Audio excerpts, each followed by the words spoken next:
4 de la tarde con 35 minutos. Estamos en vivo y en directo con Alejandra Matus esta tarde aquí en Hola Chile. Y se lo comentábamos hace unos instantes.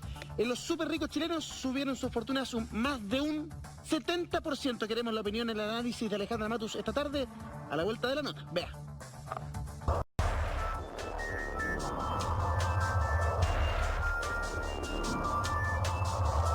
En el momento más crítico de la pandemia, cuando se habla del famoso bono de la clase media y de las catastróficas consecuencias económicas que ha provocado el coronavirus a nivel mundial y nacional, se dio a conocer una noticia bastante particular.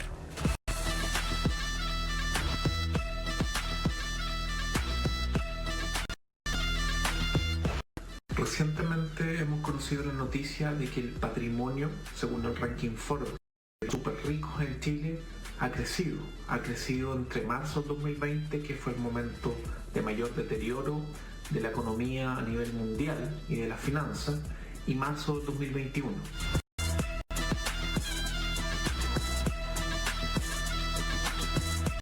Y tal cual, pese a la pandemia, el 2020 fue un año más que positivo para las personas más ricas de Chile. Un hecho que sorprende más aún cuando hace pocos días nos enterábamos de esto.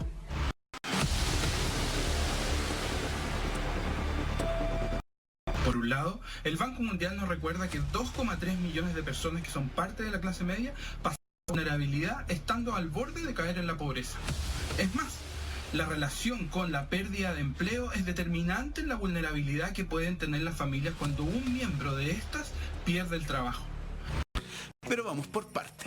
¿Quiénes son estos millonarios chilenos que aumentaron su fortuna en el último año? En una lista donde figura el presidente Sebastián Piñera.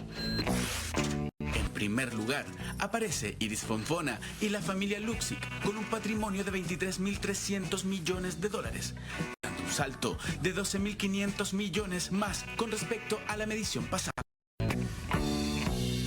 En segundo lugar, aparece Julio Ponce Lerou con 4.100 millones versus los 1.700 millones que se registró el año pasado.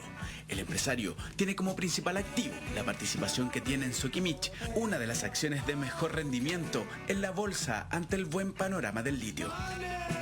Esto se puede explicar básicamente porque los patrimonios vinculados a los super ricos dependen, por ejemplo, del precio del cobre, en el caso del grupo Luksic, que tiene Antofagasta Minerals y que explota yacimientos de cobre en Chile y que le genera enormes beneficios, pero no necesariamente esos beneficios llegan al país, dado que en Chile no tenemos un royalty, por ejemplo. Solo existe un impuesto específico a la actividad minera que grava las utilidades, el margen operacional, pero no grava las ventas. Cuando la mayoría de la población del país ha ido perdiendo sus empleos, recordemos que en el año anterior, 2020, alrededor de 955.000 empleos se perdieron. Además, tenemos que la estrategia del gobierno actualmente ha sido una estrategia de autosalvataje de las personas. Vale decir, las personas están sacando dinero de su seguro de cesantía. En tercer lugar, aparece el empresario Horst Polman, con una fortuna de 3.300 millones, registrando un salto de 300 millones. Cencosud, ligada al empresario, ha sido una de las firmas de retail que mejor ha enfrentado los efectos de la pandemia. No podemos continuar con esta profundización de la desigualdad, porque después nos preguntamos cómo no vimos venir los posibles estallidos sociales que van a emerger en un país donde cada día más el grueso de la población sufre mientras solo unos pocos logran salvarse. Lo mismo sucedió con Ponce Lerou, que llegó a un patrimonio superior a los 4.000 millones de dólares, y el actual presidente de la República, Sebastián Piñera, que llegó a casi 3.000 millones de dólares de patrimonio. Esto es inentendible para las personas que han visto cómo sus ingresos han deteriorado en el último año, cómo se han empobrecido los hogares, se han perdido empleos, se han disminuido las fuentes de ingreso en términos generales. Y claro, en el cuarto lugar de la lista de los súper ricos figura el presidente Sebastián Piñera, con una fortuna estimada en 2.900 millones, logrando un incremento de 300 millones respecto a la edición anterior. Nos dimos cuenta que el mismo presidente de la República sigue siendo parte de este ranking de los súper ricos que se han visto tremendamente beneficiados mientras las grandes mayorías han sufrido vulnerabilidad y se encuentran incluso sin comer. Entonces, es el presidente de la República el que tiene que dar la primera señal y el primer paso. Y también en el caso del presidente de la República, que tiene un fideicomiso ciego, cuyos resultados fueron favorables en el año recién pasado, creció su fortuna. Y es bastante inexplicable que mientras vemos y hemos visto que desde el año pasado hasta ahora incluso los ministros de su propio gobierno celebraban porque consiguieron aprobar el bono en el menor monto posible, de acuerdo a lo que se estaba discutiendo en ese momento, por ejemplo, un ingreso familiar de emergencia que no superara los 65.000 pesos mensuales per cápita para los hogares. Muchos ministros se felicitaban, se abrazaban, y al mismo tiempo quien encabeza el gobierno, el presidente de la República, mientras los hogares se empobrecen y reciben apoyo y aportes que de ninguna manera le permiten hacer una cuarentena real y no son suficientes, ve aumentado su patrimonio. El listado de multimillonarios chilenos lo completan Roberto Angelini con 2.000 millones, Álvaro Sagi con 1.800, Patricia Angelini y Luis Enrique Yarur con 1.300 millones. Todos aumentaron su patrimonio. Quien criticó esto fue la mismísima presidenta del Colegio Médico Isquia Siches a través de un mensaje en su cuenta de Twitter señalando: deberían ellos mismos liderar el proyecto de impuestos a los superricos. Dejan a todos offside y quedan como reyes. Es esta locura del capital que mientras a los grupos y grandes grupos económicos, a la élite económica, los hace ganar, ¿no? Ganar más dinero en una crisis económica inédita que no teníamos hace muchas décadas, que significó que el país decreciera un 5,8% y los hogares estén en peores situaciones que hace un año atrás, donde ya había un escenario importante de precariedad en Chile, y al mismo tiempo los superricos se hacen más ricos. Sin duda que la discusión de un impuesto a los superricos para financiar una renta básica universal de emergencia se hace más urgente que nunca, y lo mismo, un impuesto, un royalty de verdad a la minería y la discusión para eliminar las exenciones tributarias. Las grandes riquezas hoy en día tienen inversiones, ¿cierto?, en áreas estratégicas de la economía del país, como por ejemplo el cobre, el litio, pero también la hidroeléctrica, o también en áreas de servicios como los malls. un listado, un ranking que ha provocado reacciones inmediatas. En pocos días hemos visto de noticias totalmente opuestas. Más de 2 millones de chilenos han entrado a la vulnerabilidad, mientras que los más ricos ven cómo siguen aumentando su patrimonio en tiempos de pandemia.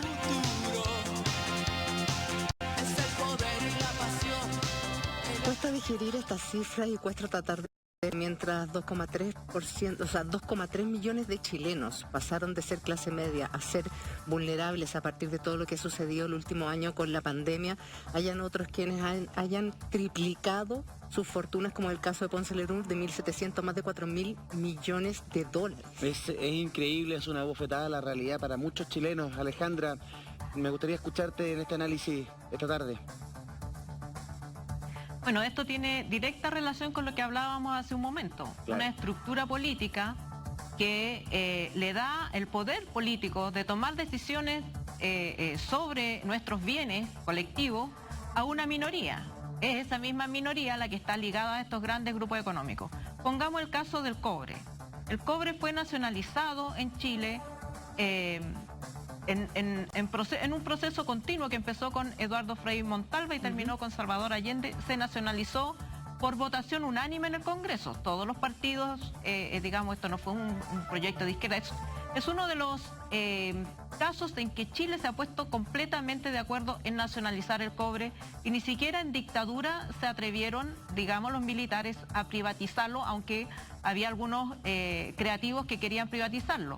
Pero ¿qué ha sucedido desde 1990 a la fecha? Se ha privatizado por dentro. Se mantiene como propiedad estatal solamente Codelco, los yacimientos, pero todo lo demás se le ha entregado en concesión a privados.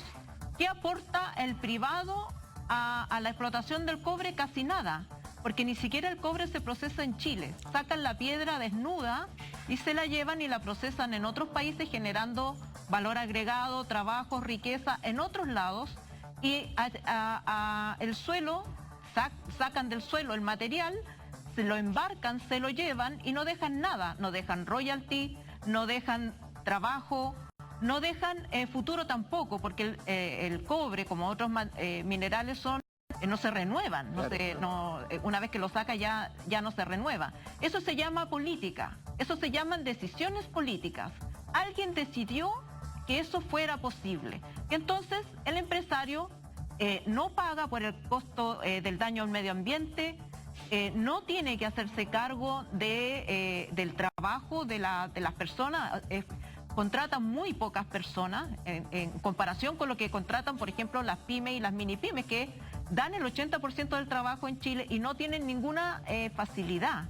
Todas las políticas de facilidad, los créditos más baratos, ¿de dónde obtienen estas empresas? De las AFP. Claro. ¿De dónde viene el dinero de la AFP? De la espalda de los trabajadores. El Estado, el 50% de los ingresos del Estado corresponde al IVA. El IVA lo pagan fundamentalmente los trabajadores e incluso los inmigrantes. Las personas sin trabajo pagan IVA, Claro. pero los grandes, las personas con mayores ingresos tienen 1000 maneras de sacarse el IVA. Por eso la riqueza se va acumulando en las manos de estas personas y el resto nos vamos empobreciendo. Yo creo que nadie está en desacuerdo con que una persona creativa, emprendedora, que inventó algo, que solucionó el cáncer, que creó un aparato para solucionar un problema en la casa, reciba la remuneración y explote su invento y que cree una empresa. Pero cuando las empresas consisten en despojar a este país y a la mayoría de sus habitantes de recursos que son propios, que fueron, que digamos por estar en Chile nos corresponden a todos, como el cobre, el litio, la deforestación que han hecho en el sur y en la zona de Araucanía plantando pino. Esas son las fortunas en Chile. El arrase de la pesca es la fortuna de Angelini. El banco, ¿cuánta plata de la que se retiró del 10% volvió a ellos? Porque, ¿qué hicieron las personas? Pagar deuda. Fueron al supermercado, Coleman, pagaron deuda, Luxi y todos los demás, digamos. O sea, la plata al final no queda ni crea riqueza en los trabajadores y trabajadoras chilenas, que son los que soportan este sistema económico. El sistema económico se sustenta en nuestros salarios. Las personas que trabajan con un contrato son las que mes a mes acumulan el 10% de su sueldo en esta enorme bolsa de capitales que se llama AFP. Y esa plata de la AFP se la prestan a precio de huevo a estos empresarios, que luego nos las prestan a nosotros con enorme interés. Ese tipo de abuso, eso no es capitalismo, eso es abuso, eso es explotación, pero ya a niveles inaguantables. A partir de esto, Alejandra, de este ranking que no lo decimos nosotros, no lo dices tú, lo dice la revista Forbes, que es una información que no se puede poner en duda. Información objetiva. Objetiva, por eso te digo, o sea, es información objetiva, cómo los súper ricos de nuestro país hicieron crecer su patrimonio en un año en que de verdad golpeó muy fuerte no solo a Chile, sino a todo el mundo a partir de la pandemia. Vuelve a reflotar el tema del impuesto a los súper ricos. Hay muchos diputados, ya lo estábamos hablando con el diputado Andrés Celis, que han puesto nuevamente este tema en la palestra. ¿Usted lo ve viable, diputado Celis? A ver, eso es lo que yo señalaba anteriormente. ¿Cuál es el problema? Yo de verdad que lo estoy estudiando. Que los que fueron a exponer a la Comisión de Constitución, que fueron 6 personas, de los cuales más de la mitad son de centro izquierda. Primero señalaron que el proyecto, como está hoy día, más allá que se aprobó en general, está mal redactado, porque dice que se debe pagar un impuesto sobre el patrimonio bruto. ¿Qué es el patrimonio bruto? Son las deudas, son los cuadros, son los autos, son las casas. Después señalaron que podría haber un problema de inconstitucionalidad. Como yo no puedo cobrar 2 veces un impuesto en el caso de los inmuebles. Ellos pagan contribuciones y ahora tomarlo como un todo en el patrimonio bruto y con otro impuesto. Señalaron que además en los países en que hoy día está nombrado Suiza, Noruega, España, Colombia, si bien recuerdo, porque también está en Argentina ahora, y Uruguay, si bien recuerdo, tampoco han recaudado lo que ellos estimaban. El director de Impuesto Interno dijo que lo que es la estimación que hacían los que firmaron este proyecto de ley era recaudar 6.250 a 6.500 millones de dólares. Y el director de Impuesto Interno dijo que no, que eso no era efectivo, que se podían recaudar 1.409 millones de dólares, pero con la posibilidad cierta que hubiese un abultado gasto en la administración en cuanto a estas personas con este patrimonio bruto. La duda se definiría voto a favor porque va a ser mejor, claro, o va a ser peor porque a lo mejor los capitales van a escapar hacia afuera. Entonces, créanme, es un tema complicado, que yo por lo menos lo estoy estudiando y estoy leyendo a todos los economistas para convencer y tener una posición final. Ahí me gustaría preguntarle a Alejandra su opinión respecto de este proyecto. ¿Qué crees tú, Alejandra? ¿Es una solución real? ¿Es un canto de sirena? Porque no viene a solucionar el problema estructural que tú nos relatabas hace la minutos. Repartición de la riqueza, finalmente.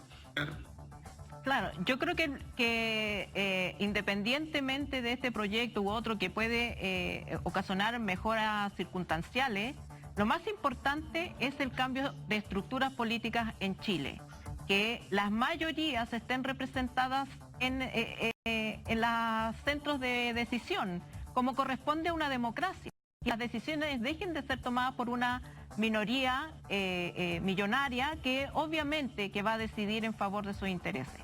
Lo que necesitamos es una nueva constitución donde ese poder se le entregue a los ciudadanos y ciudadanas en los territorios, en el Congreso, en el Poder Ejecutivo, que los recursos del Estado se usen en el bien común y no en favorecer a grupos de interés particular. ¿Diputado? Sí, bueno, yo creo que algo avanzamos hace una semana más o menos con aprobar en general el royalty a la empresa minera. Yo creo que eso ya es un avance. Y ahí se logró una votación bastante importante con varios diputados, en particular de RN y por cierto de la oposición. Y en ese sentido yo no me opongo, digamos, desde un royalty en empresas mineras, como en los puertos, el entendido que lo que genere, por ejemplo, Puerto Valparaíso, San Antonio, un porcentaje quede en la comuna, en la región. Y yo insisto, yo diálogo abierto y yo no tengo ningún tema tabú que yo diga que mire, yo de esto no voy a discutir. Y ejemplo de eso, como les digo, es el royalty, que a pesar de muchos empresarios, se aprobó, y insisto, con un voto bastante aplastante de Renovación Nacional sobre todo. Diputado, cuando revisamos este ranking, está primero Luxich, luego viene Julio Ponce Lerú a través de Sokimich, Horst Polman, el gigante del retail, y aparece en cuarto lugar el presidente Sebastián Piñera. La figura del presidente Piñera no puede pasar colada porque es el primer mandatario, es una figura política relevante en el país, hay interés ahí. Hemos visto en las últimas semanas lo que generó la información entregada por Alejandra Matus respecto de puntualmente el caso Enjoy, pero constantemente en la historia, en la biografía del presidente aparecen problemas en los que colisionan los negocios y la política. Es por eso que llama mucho la atención que aumente el capital del presidente en 300 millones de dólares y que está en torno a los 4.000 millones de dólares la fortuna del presidente Piñera. ¿No, Juli, tú me puedes corregir? O alguien me... Son millones de dólares la fortuna del presidente. El principal agente político, el mandatario del país, el presidente, la máxima autoridad política, aumenta 300 millones. Y en Bajo de Mena la gente nos pasa el teléfono para que alguien pudiera ayudarlos. Esa realidad es muy aplastante, muy chocante, diputado. Es una fortuna, de 2,9 mil millones de dólares. Claro, 2.900 millones de dólares, esa es la fortuna del presidente entonces. Son tan grandes estas cifras que me cuesta leerlas. Sí, exactamente. Diputado, ¿qué le parece a usted que el presidente tenga una fortuna de este tipo que aumente en pandemia mientras los chilenos se empobrecen?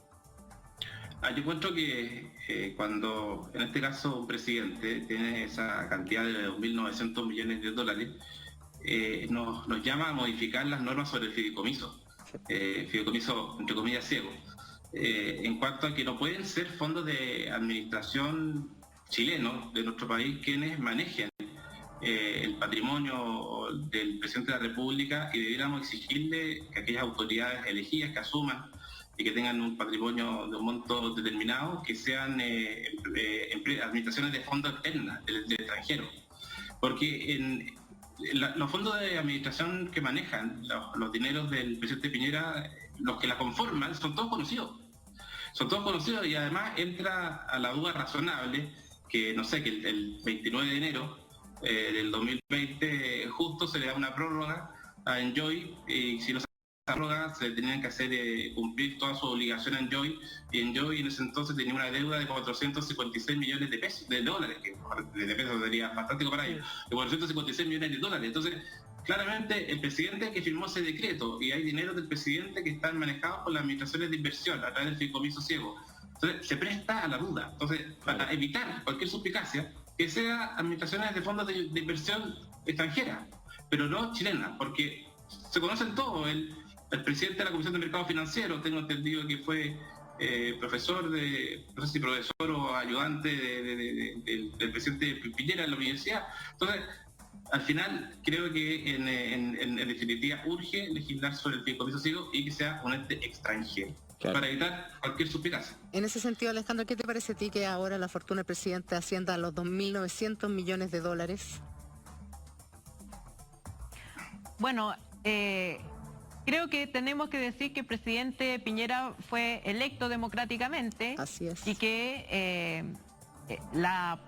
digamos, en ese sentido es toda la sociedad la que se tiene que hacer cargo de elegir a un supermillonario en el puesto. Sí me parece, comparto que las medidas para mantener bajo control, que el presidente no se tiente de legislar, de dictar decretos y de favorecer los negocios propios, personales y los de sus amigos, y que se concentre en gobernar para el bien común, son insuficientes, está a la vista. No es solo también, en este caso, mi opinión. He leído varias columnas, por ejemplo, en el Diario Financiero, que no vamos a decir que es un diario de izquierda, planteando lo mismo. Obviamente que los límites, las murallas divisorias entre, de nuevo, el poder económico, en este caso del propio presidente, y la manera en que gobierna y las decisiones que toma no son suficientes. ¿Cómo, perdón, no sé si alguien sabe, cómo lo hace una potencia como Estados Unidos, que acaba de tener un magnate en la Casa Blanca, Donald Trump? ¿Cómo lo hicieron ellos en ese caso? Hay otro tipo de fideicomisos que son mucho más estrictos. Más rigurosos. Pero Trump también se resistió bastante a la fiscalización de su fortuna. Sobre todo a la evasión de impuestos que él había hecho. Pero finalmente la prensa publicó su declaración de impuestos, publicó cómo los había evadido y cuánto había pagado de impuestos en los últimos años. Y creo que fue una información importante que la población consideró a la hora de decidir por quién votar la siguiente vez. Exacto. En el caso chileno no nos había tocado elegir a un magnate. O sea, ya la primera vez sí. Sí, claro, la primera vez sí, pero en el fondo es algo nuevo. En Chile no sé, Alejandro, históricamente quizás en el pasado habíamos tenido algún magnate en la moneda, pero yo me acuerdo para Sebastián Piñera 1, empezaron con un montón de problemas, que si vende o no vende Chilevisión, que cuando vende las acciones de Colo-Colo, una cosa que antes no había pasado ni con Elwin, ni con Frey, ni con Lagos, ni con Bachelet, o sea, no habíamos tenido esos antecedentes. Claro, en el pasado, sí, digamos, esta democracia partió. Recordemos que inicialmente en la República de Chile solamente votaban los hombres ricos. Así es. El resto de las personas no podía votar. Y parte de esa estela todavía se siente hoy día. Todavía hay personas que se sienten más capacitadas para gobernar porque vienen de determinada familia o porque tienen determinada fortuna. Y yo creo que, retomando un poquito de lo que decía Julia, de sentir vergüenza porque hay ollas comunes, yo creo que deberíamos sentirnos orgullosos de ese capital social que tenemos. No, orgullosos, tenemos pero... a las Sandras de Chile. A lo que claro, a las Sandras de Chile ya... Sí, yo sé, pero déjame terminar. A las Sandras de Chile que son capaces de crear creativamente soluciones al problema del hambre históricamente. Tienen que gobernar en este país. Debemos dejar de pensar que las personas por tener plata son más inteligentes o más capaces. Creo que eso es un aprendizaje que tenemos que tener como sociedad en su conjunto. Estoy absolutamente de acuerdo contigo. Lo que me refería es que muchas veces lo miramos rescatando el sentido de la solidaridad de Sandra, de María, y es absolutamente rescatable, porque son guerreras, o sea, son mujeres que se sacan la miércoles y en vez de estar en sus casas, porque algunas de ellas sí podían estar en sus casas, están ahí ayudando. Hacen salir agua de las rocas. Exactamente, están ayudando y están haciendo la labor de un Estado que no está presente. Claro. A eso iba. Entonces, ayudémosla 100%, vamos con ella, pero tampoco no dejemos de visibilizar que acá un Estado y un gobierno no está llegando, claro. Y no ha llegado, y ya vamos en un año y un mes de una pandemia y las ollas comunes... No ha llegado y no va a llegar, va a llegar hasta que esta manera de gobernar la cambiemos. A eso voy cuando te decía, en el fondo, no podemos quedarnos solo en eso, sino visibilizar una y otra vez que acá están al debe las autoridades que fueron democráticamente electas y que se tienen que hacer cargo, que de una vez por todas tiene que la salud dejar de ser un lucro, la educación dejar de ser un lucro, o sea, tenemos que empezar a organizar bien nuestro país a puertas de escribir una nueva constitución. Sí, el punto de Alejandra es muy bueno. ¿Me permite un segundo? Sí, claro. Sí, me permite un segundo. Ayer me tocó participar de manera coincidente en la presentación de lo que pedían los cabildos autoconvocados desde el 18 de octubre en adelante. Ya. Y las demandas colectivas son súper claras. Sí, pues. Educación pública gratuita, de calidad, nueva constitución, pensiones dignas, lo mismo que están diciendo ustedes, lo mismo que dice Sandra, lo mismo que... Y lo mismo que tenemos claro todos, menos los que tienen... de las personas, claro. Exactamente. O sea, menos los que están ahí gobernando que parece que no escuchan. Lo que pasa es que lo que tú dijiste cuando abriste el programa, Alejandra, lo resume todo. Claro. Es la manera en que gobiernan y por qué, porque hay compromisos, por qué, porque los financiaron, por qué, porque están amarrados. ¿Y quiénes están llamados a cambiar eso? Ellos. Entonces, es un nudo imposible de desatar. Hay mucha gente, Alejandra, a la que le hizo profundo eco lo que tú dijiste hace minutos en el programa, que los retiros del 10% en un porcentaje no menor volvieron a las manos de los mismos, volvieron a las manos de el banco, de una institución, de finalmente la concentración del dinero. Me gustaría que tú fueses súper clara y específica en explicar por qué eso se da, por qué ese círculo vicioso se da y por qué la gente cuando retira, finalmente la plata vuelve a donde mismo. Bueno, primero que nada, porque en este desequilibrio de poder, por ejemplo, cuando tú te contratan, las leyes laborales en Chile son muy débiles, entonces no tienen ningún poder de negociar un buen sueldo. Te pagan y tienes que aceptar que te paguen lo que te pagan. Esa es la realidad de la mayoría de las personas que tienen un contrato de trabajo. Claro. Otro 60% ni siquiera tienen contratos, tienen trabajo digamos por cuenta propia o precario. Pero los que tienen contrato se tienen que bancar lo que le pagan, porque no tiene el trabajador o la trabajadora las herramientas para demandar mejores condiciones laborales. Y los sueldos no alcanzan. En este país donde está todo, claro. La riqueza concentrada, además el Estado con esta idea del Estado subsidiario y focalizador de los recursos, las personas que ganan más de 200 lucas no reciben nada. El que gana 199,99 puede tener algunos apoyos del Estado. Desde 200.000 en adelante, nada. Y tienes que pagar con el sueldo todo, el transporte, la ropa, la comida, la educación, la salud. Y no hay sueldo que alcance. ¿Qué pasa? Se endeudan. ¿Y quién maneja las empresas que te prestan plata? La banca, los grandes empresarios, entre ellos algunos de los principales millonarios que ustedes mencionaban. Antiguamente, no sé si ustedes se acordarán, en mis tiempos todavía existían las libretas de ahorro. Sí, la rojita. Los bancos tenían, claro, los bancos tenían que captar ahorros para prestar. Entonces, para captar ahorros te ofrecían intereses atractivos porque después usaban esa plata y la prestaban. Ahora no necesitan. Yo creo que pregunten a ver quién tiene una libreta de ahorro. O sea, es más, yo fui... No existe. Yo en alguna no existe. oportunidad Exacto. traté de abrir una cuenta de ahorro. Y me dijeron que no, que ya no se llevaba. Papito, fondo mutuo, me dijeron. A mí no me Empieza la dejaron libreta. Claro.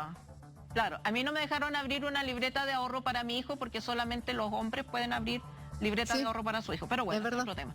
Pero el tema es que, ¿por qué no necesitan esa plata ahora? ¿Por qué la usan de las AFP?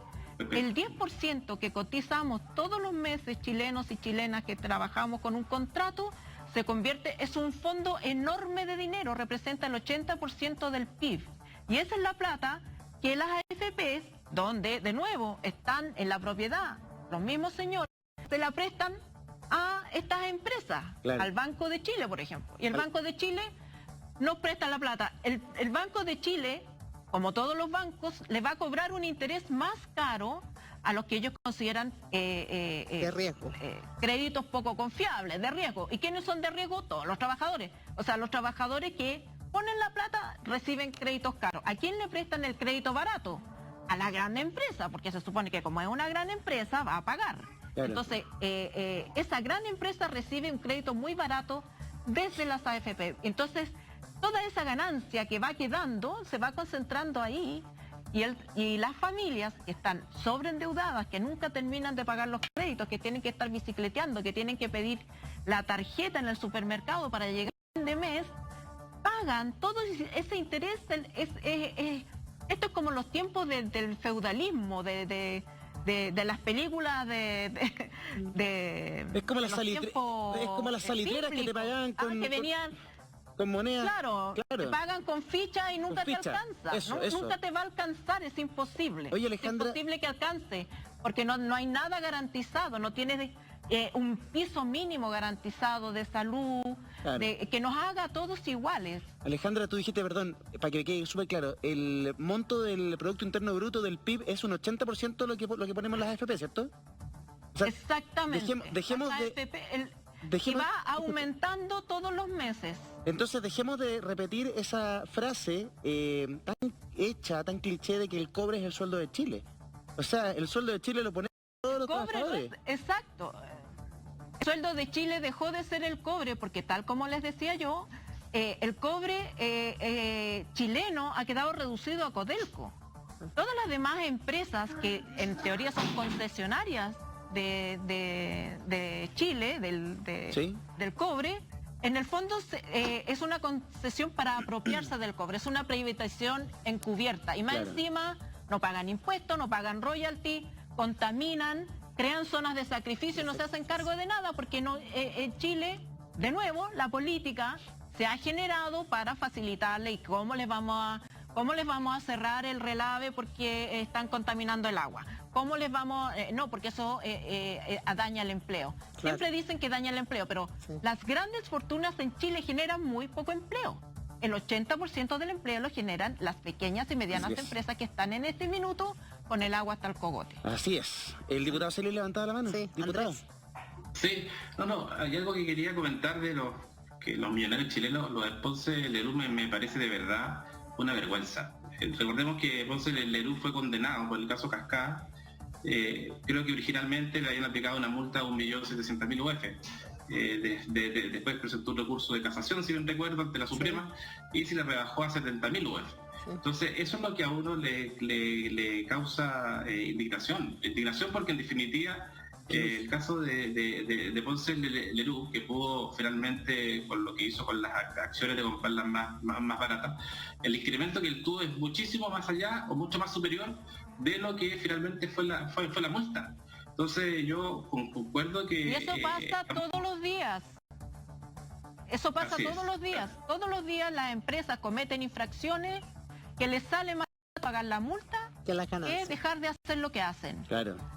Perdón, diputado, perdón, ¿la multa de Ponce Lerú quedó en 70.000 UF? Eso creo, ¿no? Ya, estamos hablando de... Pero más de 600 millones de dólares. Más de 600 millones de dólares que la Corte Suprema le rebajó a Ponce Lerú. Y Ponce Lerú 1.700.000 UF a 70.000. Entonces estamos bajando a 2.000 y tantos millones de pesos, ¿no? Claro, por ahí. Ya, y su fortuna es de 1.700 millones de dólares y se incrementó a ser un poquito más de 4.000 millones de dólares. ¿Alejandra? Claro, en términos de su fortuna es un pellizco. Exacto. Pero da rabia que la Corte Suprema le rebaje le rebaje la multa Sí, pues. a un monto inferior de lo que ganó haciendo la trampa. Sí, Es que pues. sí, Ese es al el finalmente, a es el problema. mí era lo que hablábamos el otro día, Ale, con respecto al caso Enjoy y el decreto 77. Si todos estuviéramos en igualdad de condiciones, si yo mañana me mando un ranazo y voy a la Corte Suprema y apelo una multa a Servicio de Impuesto Interno, ¿me la va a bajar de la Claro. Probablemente no, po. Es lo de las boletas garantías. Si tú eres chico y tenéis negocios con el Estado, no va a haber un decreto 77. Claro. Te van a cobrar las boletas garantías y te van a llevar a la quiebra. Te quiebran. Te quiebran. Yo tengo un caso Quiebran cercano, por eso lo digo. O sea, no hubo opción, no hubo negociación ni nada. Te quiebran, te cobran las boletas garantías y te fuiste para la casa con tu trabajo de años, de Claro, 30 ya años no hay y de sacrificio. y todo. preocupación de que ya ahí Ale. nadie se preocupa por esos trabajadores que No, quedan po. sin trabajo, ni no sale ninguno de los argumentos que salen No. para ayudar a una empresa de casino. Absolutamente, no, esos argumentos no existen. Cobran las boletas garantía y si te he visto, cariños Carlos. Hablamos con el economista Marcos Kremerman que nos explicó un poco respecto de esta situación. Vamos a escuchar sus palabras y seguimos comentando. Recientemente hemos conocido la noticia de que el patrimonio, un ranking Forbes de los super ricos en Chile, ha crecido entre marzo del 2020, que fue el momento de mayor deterioro de la economía a nivel mundial y de las finanzas, y marzo del 2021. Esto se puede explicar básicamente porque los patrimonios vinculados a los super ricos dependen, por ejemplo, del precio del cobre, en el caso del grupo Luxich, que tiene Antofagasta Minerals y que explota yacimientos de cobre en Chile, y que le genera enormes beneficios, pero no necesariamente esos beneficios llegan al país, dado que en Chile no tenemos un royalty, por ejemplo, solo existe un impuesto específico a la actividad minera que grava las utilidades, el margen operacional, pero no grava las ventas. Lo mismo sucedió con Ponce Lerú, que llegó a un patrimonio superior a los 4.000 millones de dólares, y el actual presidente de la República, Sebastián Piñera, que llegó a casi 3.000 millones de dólares de patrimonio. Esto es inentendible para las personas que han visto cómo sus ingresos se han deteriorado en el último año, cómo se han empobrecido los hogares, se han perdido empleos, se han disminuido las fuentes de ingreso en términos generales.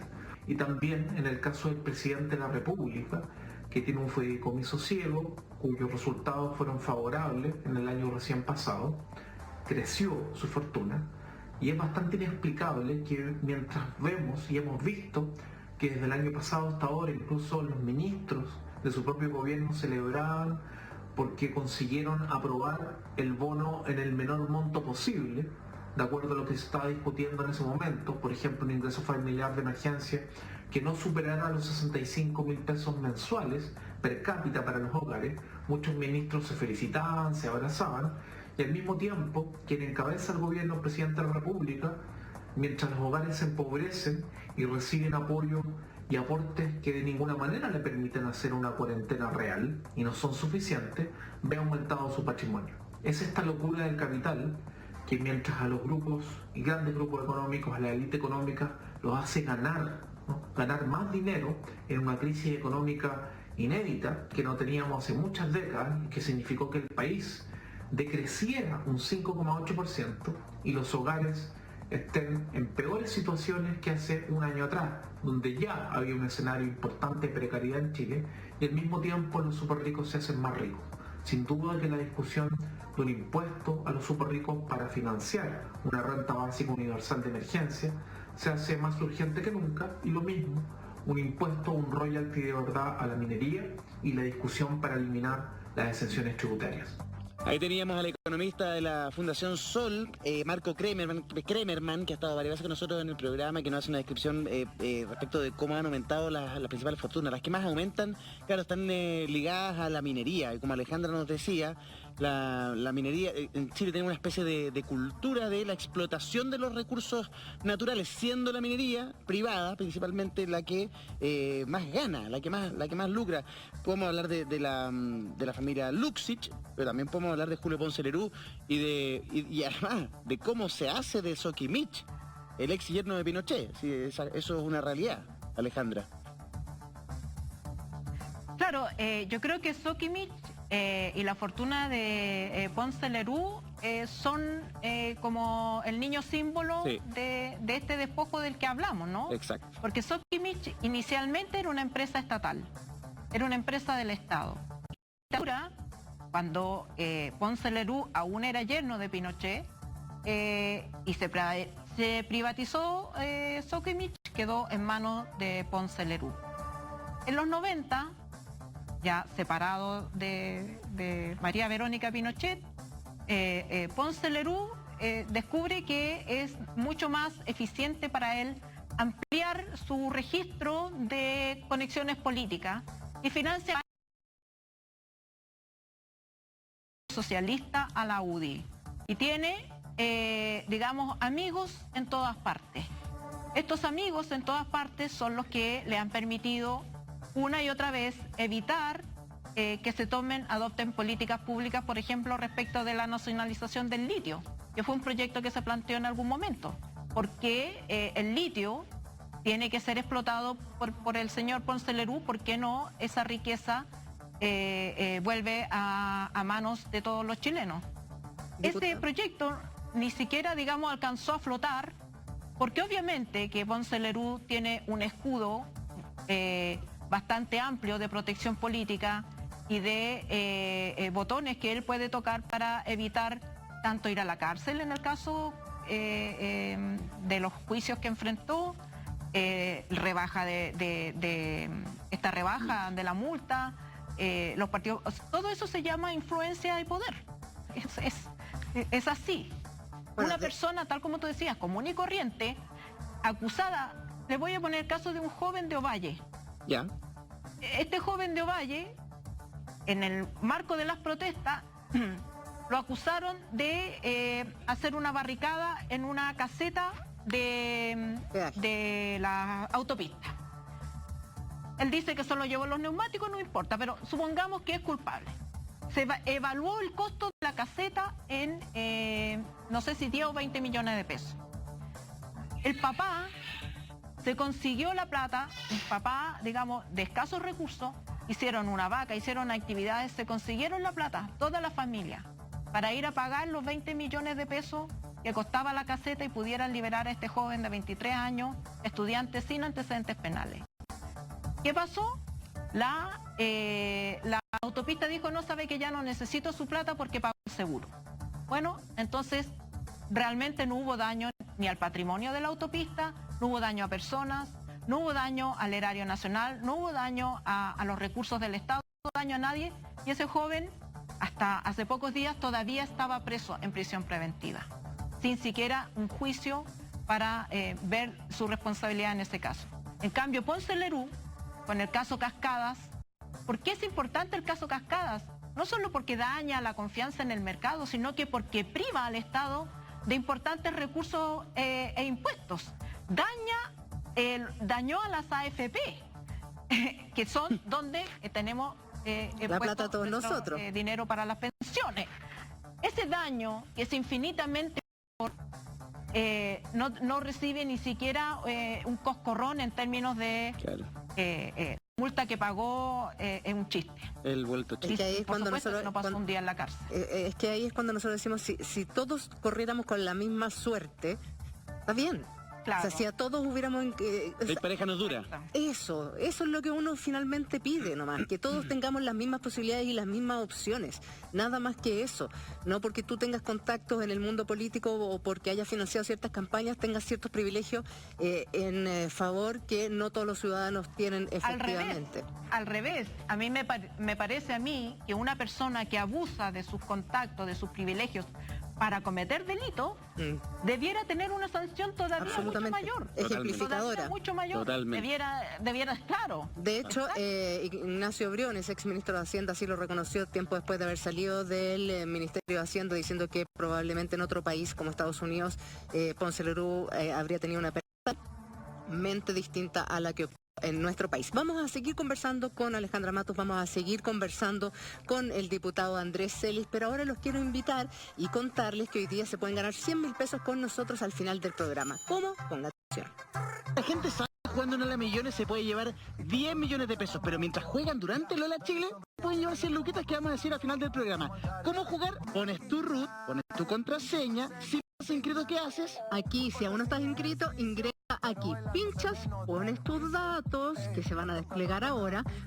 Ahí está. Root, nombre, tu apellido, el teléfono, el mail, tu contraseña, confirmas, pones que no eres un robot, Por favor. pones registrarte y ya estás listo para comenzar a jugar. Tú también puedes participar con nosotros. Holamillones.cl. Todos los que juegan ahí se pueden llevar 10 millones de pesos. Y mientras están viendo el programa y jugando, 100 luquitas. ¿Qué significa el código QR? Hay que escanear este código QR. Es muy fácil. Agarre su teléfono, lo pone en la cámara. Súper sencillo, súper fácil.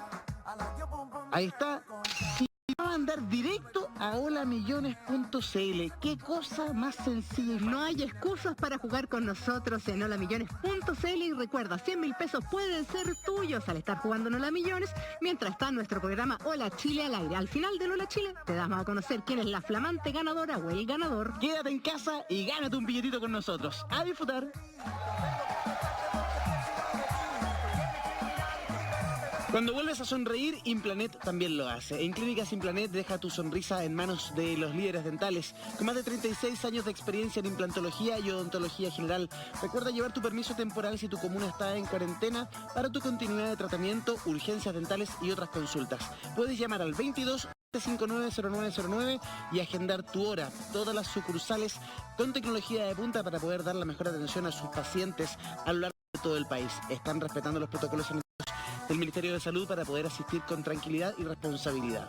Busca tu sucursal más cercana en www.implanet.cl. Clínicas Implanet, líderes en implantes dentales. Gracias por acompañarnos en Hola Chile. Juli.